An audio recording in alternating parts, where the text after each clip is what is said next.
नमस्कार दोस्तों, स्वागत है आपका हमारे चैनल संस्कार सभ्यता में। आज की कहानी है घोंसला।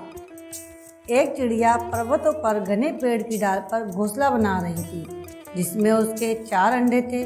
उसने इतना ऊंचा घोंसला ऐसी जगह ये सोचकर बनाया कि जब उसके बच्चे अंडे से बाहर आए तो उन पर किसी बड़े पक्षी या जानवर की नज़र ना पड़े।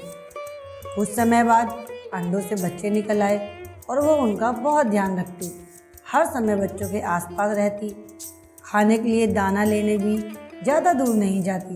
बच्चे धीरे धीरे बड़े हो रहे थे, उनके पंख भी विकसित होने लगे थे, पर चिड़िया को हमेशा यही डर सताता कि बच्चे जब उड़ेंगे तो किसी पक्षी का भोजन ना बन जाए।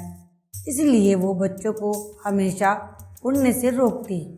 लेकिन कहते हैं, बच्चों को जिस काम के लिए मना करें वही करना बच्चों की प्रवृत्ति है। जब चिड़िया दाना लेने घोंसले से गई तो उनमें से एक बच्चा घोंसले से उड़ गया, जिसका नाम गणु था।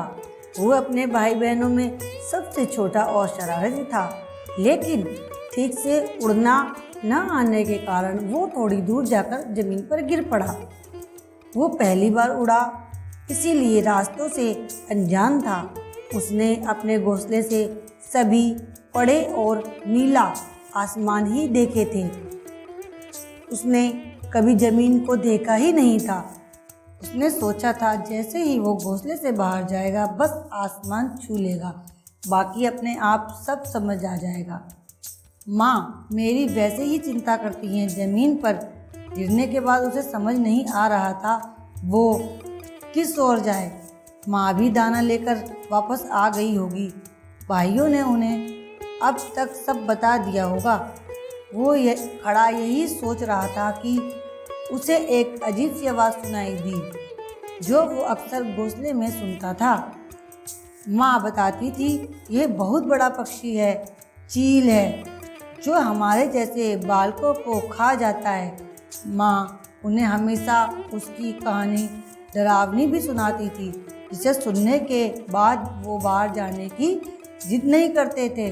वो आवाज़ सुनकर गणु बहुत डर गया और उड़ने की कोशिश करने लगा, लेकिन गिरने की वजह से उसके पंखों में चोट आई थी, जिसकी वजह से वो उड़ नहीं पा रहा था।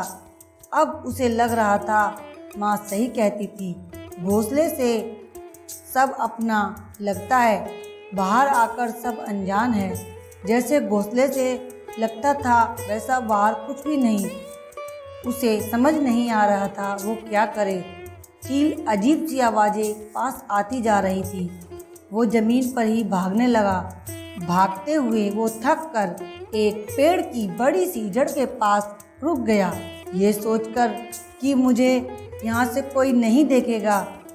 उसने देखा बिल्कुल बगल में एक अजीब सा लंबा सा कुछ है, क्योंकि उसने कभी भी अपनी माँ, घोंसले और आसमान में उड़ते पक्षियों के अलावा कुछ भी नहीं देखा था। उस सांप को पहचान नहीं पाया। सांप जैसे ही उसे खाने के लिए आया, वहाँ से भागने लगा और उड़ने की कोशिश करने लगा। सांप उसका पीछा कर रहा था। तभी एक चील की नज़र सांप पर पड़ गई और वो उसे ले उड़ी। अब वो बहुत ज़ोर से रोने लगा, ये पक्षी मुझे भी खा जाएगा। उसे अपनी माँ की बातें याद आ रही थी, अपना घर याद आ रहा था। वो खो चुका था, वो उड़ भी नहीं सकता था। वो अपनी माँ को पुकारता। गणु की माँ थोड़ी दूर पर ही दाना बीन रही थी। उसने किसी बच्चे की रोने की आवाज़ सुनी। उसे बहुत देर हो चुकी थी। आज दाना ढूंढने के लिए उसे आज दूर तक आना पड़ा।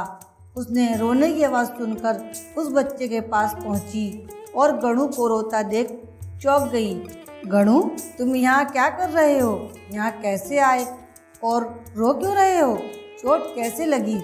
गणु माँ को देखकर उनके गले लगकर और ज़ोर से रोने लगा। माँ, अब मैं कभी बाहर नहीं जाऊँगा, सब गंदे हैं यहाँ। आप सही कहती थी। माँ ने गणु को चुप करवाया, उसे अपनी चोंच में दबाकर घोंसले में ले गई। घर पर पहुँच गणु ने सब कुछ बताया, कैसे उसके पीछे कुछ बड़ा सा जानवर पड़ गया था। उसने चील को भी देखा। उसके भाई बहन ये सुनकर बहुत डर गए। उसने कहा अब वो बिना बताए और बिना पूछे कभी नहीं जाएगा। माँ ने भी सोचा उसे अपने बच्चों को आज़ादी देनी चाहिए, जिससे वो उसके बाद इस दुनिया से सामना कर सके, आने वाले खतरे को जान सके। जो गणु ने किया फिर ऐसा ना हो।